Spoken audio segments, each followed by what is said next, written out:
সেটা তো মানবেই, আর ভাঙবে না আর বা কেন?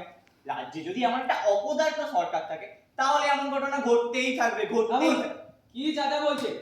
একটা মামুলি রেপের ঘটনা, এর মধ্যে আবার সরকার আসে কোত্থেকে? কেন আসবে না?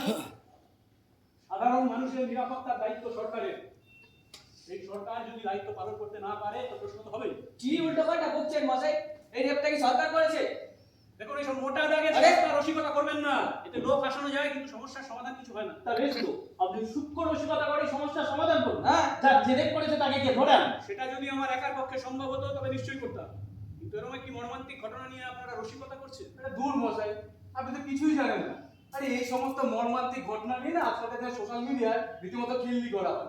জান না গিয়ে একবার হোয়াটসঅ্যাপ আর ফেসবুকে চেক করুন, আপনাদের মন পেয়ে যাবে। এই তো কয়েকদিন আগের ঘটনা, সালা বাবা মারা গেছে, ছেলে বাবার মৃতদেহের পাশে বসে সেলফি তুলে পোস্ট করতে, ফিলিং স্যাড। হ্যাঁ, এটা অবশ্য আপনি খুব একটা ভুল বলেন। এই সোশ্যাল মিডিয়ার ভার্চুয়াল ওয়ার্ল্ড এখন হার্ডকোর রিয়ালিটিকে পুরোপুরি গ্র্যাব করে বসে আছে।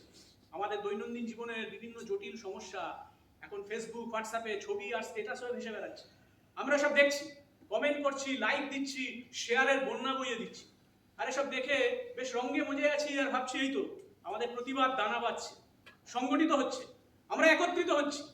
কিন্তু আমরা কিছুতেই বুঝতে পারছি না যে আমরা আসলে যেমন বিচ্ছিন্ন ছিলাম সেরকমই বিচ্ছিন্ন আছি। আরে মশাই, হচ্ছিল তো রেপের কথা, তার মধ্যে আপনি ওই ভার্চুয়াল ওয়ার্ল্ড ঢুকিয়ে তো টপিকটা একেবারে গাল মেরে দিলেন। হ্যাঁ, আমি জানি প্রসঙ্গটা হঠাৎই বদলে গেছে। আসলে কি জানেন, বলতে চাইছিলাম মানে আমাদের এই সরকার, মানে জনদরদি সরকার, এই সরকার সাধারণ মানুষের নিরাপত্তার কথা বিন্দুমাত্র ভাবে না। এই সরকার মন্দির করতে জানে, মূর্তি করতে জানে, কিন্তু এই সরকার মানুষ করতে জানে না। যা বলেছে, বরং নানা চেতনাতায় দেশ থেকে মানুষ তাড়াতে জানে। আরে দিন রাত তো ওইসব ধান্দাই করে বেড়াচ্ছে। আরে কি উল্টো পাল্টা বকছেন মশাই? হয়েছে? আরে একটু গিয়ে পড়াশোনা করুন না, কাদের দেশে রাখা হবে, কাদের দেশ থেকে তাড়ানো হবে, সবকিছু ক্লিয়ার হয়ে যাবে। হয়তো না আপনি গুজব কথা ছড়াবেন। বলবেন না, হ্যাঁ, বাড়াবাড়ি করবেন না। এটা পলিটিক্যাল কন্ট্রোভার্সির জায়গা নয়। সামনে একজন মহিলা ধর্ষিতা হয়ে পড়ে রয়েছেন আর আপনারা তাকে নিয়ে দিল্লি করছেন। আরে কাকে মহিলা বলছে? এটা একটা হাফ পাগলি, হ্যাঁ। রাস্তার মেয়ে ছেলে। ওই গলি বারান্দায় পড়ে থাকে, রোজই বাজার যাওয়ার পথে ওকে দেখতে পাই। হ্যাঁ, পাগলি কিন্তু একজন মহিলা, এটা ভুলে যাবেন না। এই তো কথা প্যাচ পাচ্ছে, আপনি মারা শুরু করে দিলেন।